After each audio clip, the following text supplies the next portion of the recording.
Estamos de volta. O governador Carlos Moisés concedeu hoje uma entrevista exclusiva aos jornalistas do Grupo ND. Nessa entrevista, ele falou sobre os dois processos de impeachment que estão em andamento na LESC e já adiantou que não vai renunciar ao cargo. Vamos conferir. Nós estamos recebendo hoje aqui nos estúdios do Grupo ND o governador do estado de Santa Catarina, Carlos Moisés da Silva. Eu estou acompanhado do jornalista, colunista e comentarista do grupo, Moacir Pereira, e da jornalista âncora do SC no Ar, que estreia em breve aqui no Grupo ND, Márcia Dutra. E nós teremos hoje uma entrevista com o governador para esclarecer alguns pontos relacionados ao nosso estado e esclarecer também alguns pontos relacionados a todo esse processo de impeachment que vem envolvendo a todos nós.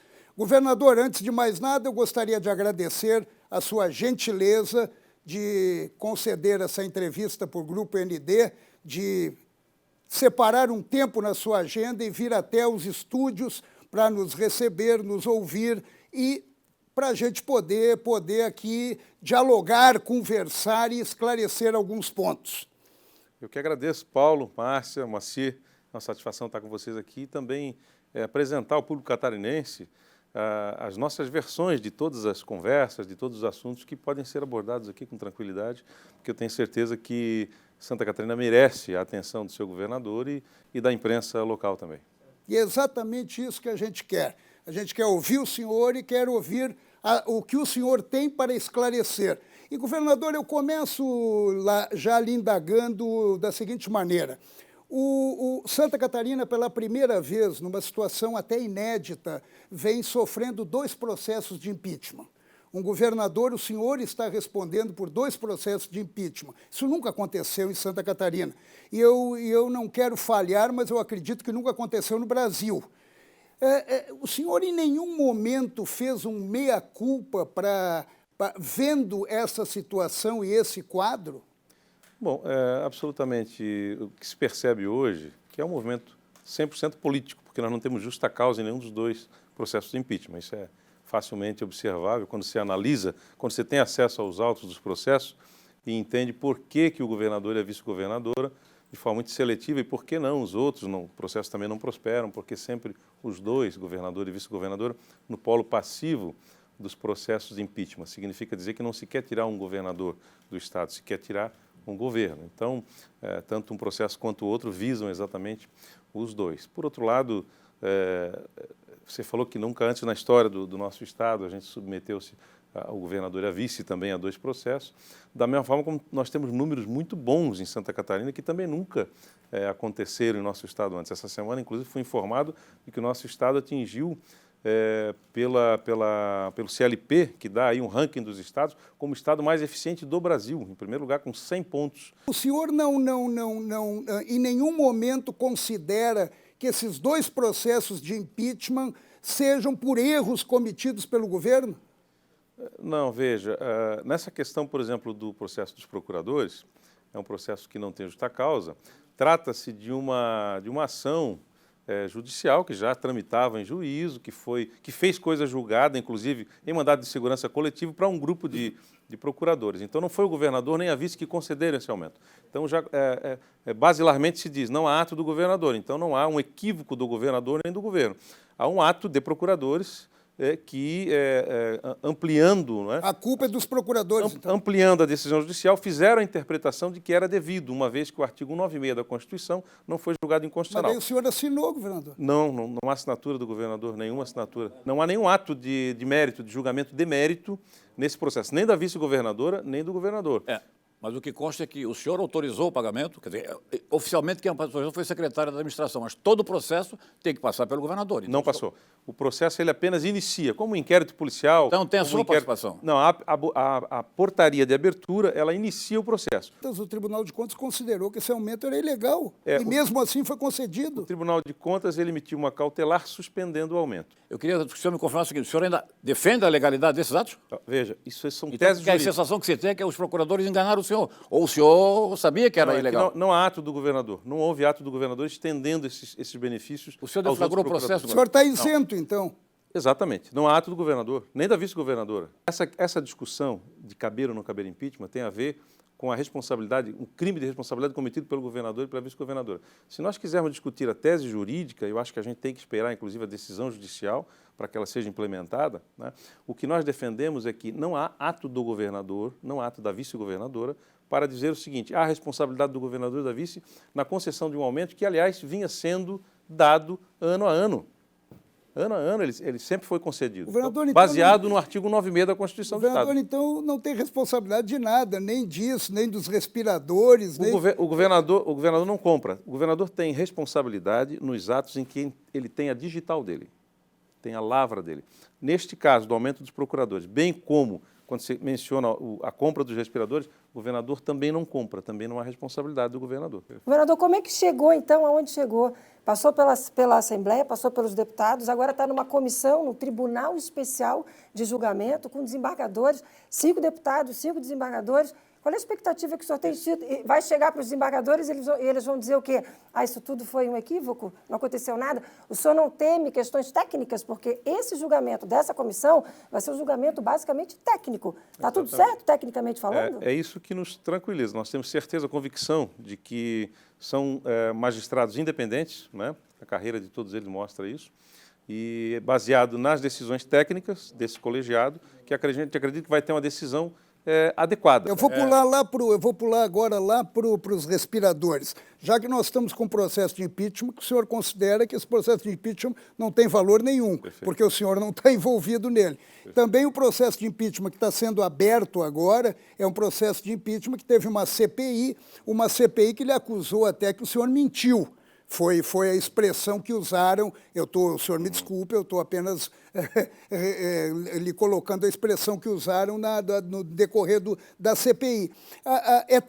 Também é um outro processo de impeachment que não tem nenhum envolvimento do governador?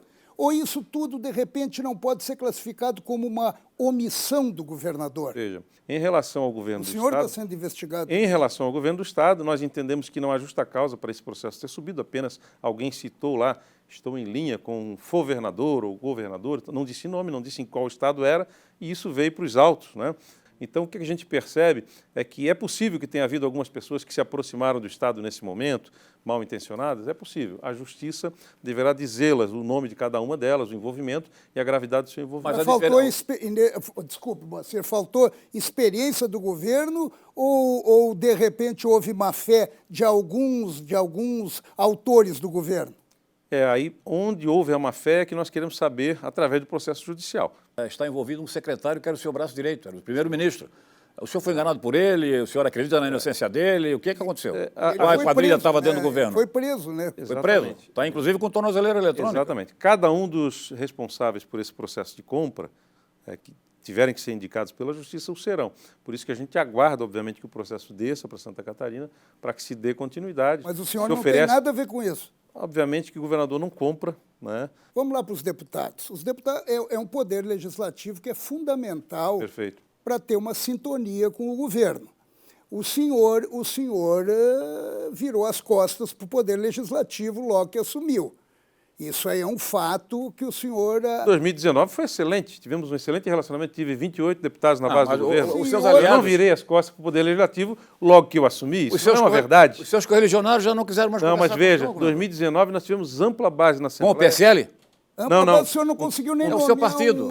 Veja, o meu partido tem 6 deputados. 4 são contra. 4 radicalizaram, 2 continuaram conosco e nós tínhamos uma ampla base na Assembleia. Governador, o primeiro ano foi um bom ano de relacionamento. Em 2019, com a Assembleia. O que aconteceu para depois gerar uma situação de impeachment... Em 2020, em plena pandemia... Aconteceu uma pandemia. E o senhor afastou a todos, né? Não. É fato. E o senhor ganhar 6 deputados apenas... O senhor tentou contato com o PL do Jorginho Melo, tentou contato com o PT, e o senhor não conseguiu fechar. O que aconteceu que eles acabaram... Então eles viraram as costas para o senhor? Não, os parlamentares queriam fazer essa base de 14 votos para impedir que desse prosseguimento ao impeachment. O que a gente percebeu é que no dia da votação nós fomos dormir com 18 votos e acordamos com 6, porque enquanto a gente tinha os 18 votos e um confiava no outro, os parlamentares, eles assumiam o compromisso de votarem conosco. Mas ninguém quer votar sozinho. Ouvindo tudo isso que o senhor está relatando, eu nem me atrevo a fazer a pergunta da possibilidade do senhor vir a renunciar por causa de 2 processos de impeachment. Mas eu vou me atrever. O senhor renunciaria ao seu mandato? Não.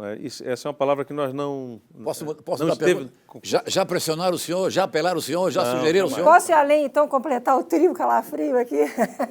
Como estratégia política, o senhor não pensa nisso e não correr o risco de ficar inelegível por 8 anos? Para obrigar a eleição indireta? Não, nós temos uma confiança muito forte de que o governo é bom, o governo tem as suas dificuldades, teve as suas dificuldades de comunicação, isso eu concordo com vocês, a gente pode avançar nisso e melhorar. E coisas primárias, hein, governo? Coisas primárias. Isso, e por isso que nós estamos aqui hoje. Porque o governo estava bloqueado, sabia? É possível, mas por isso que nós estamos aqui hoje, para nos comunicarmos. Mas veja, o tempo, quem nos colocou aqui foi a população catarinense.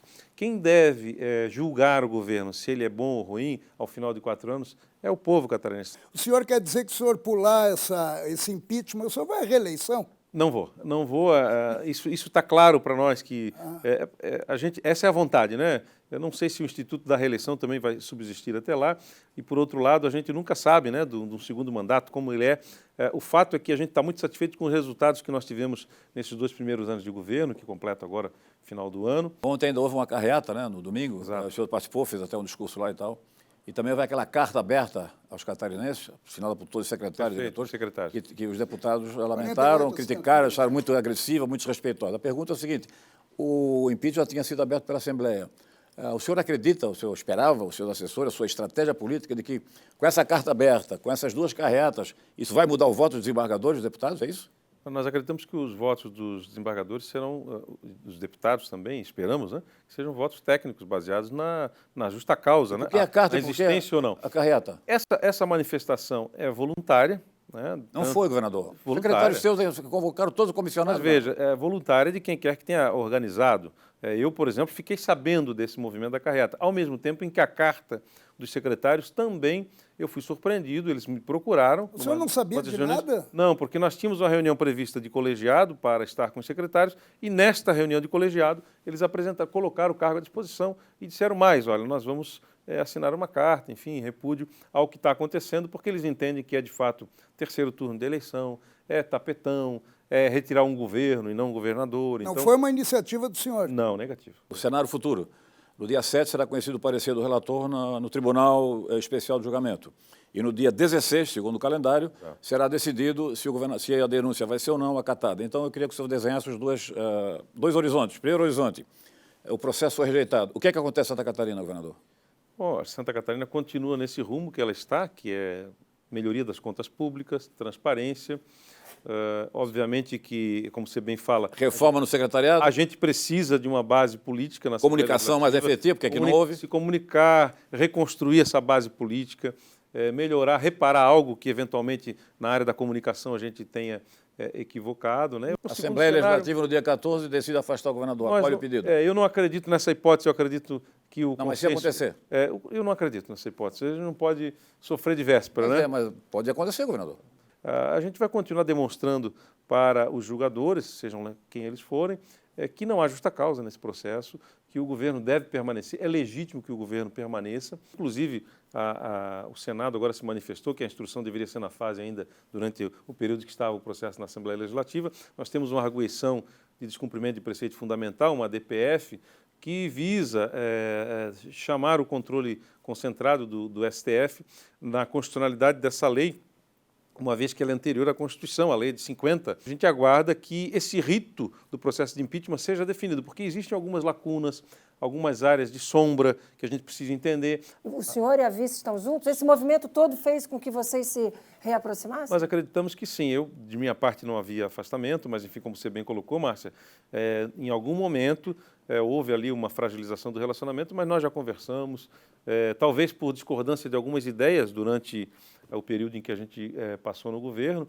mas, ao mesmo tempo, você há de convir que a responsabilidade de governar é do governador, que a vice-governadora tem um papel importante, mas que no frigir dos ovos a responsabilidade pelos atos é do governador que está em exercício. O senhor acha que de repente, o fato do afastamento ao presidente Bolsonaro, que o senhor nega, que o senhor diz que não existe, mas que, na verdade, ele em nenhum momento se colocou disponível ao senhor. Até a gente ouviu que ele se colocou disponível à vice-governadora e não ao senhor.